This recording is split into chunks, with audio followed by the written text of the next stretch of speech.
This is America. Meet the legendary Tonka Bulldozer from the mighty series.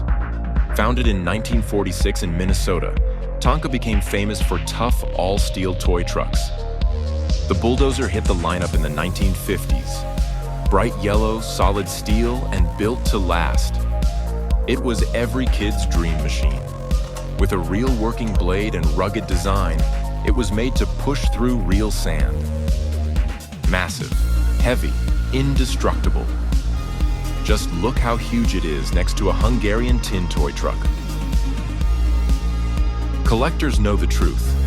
Tonka means unbreakable. That's why they pay hundreds of dollars for a clean piece today. In Hungary, Tonka toys were never sold.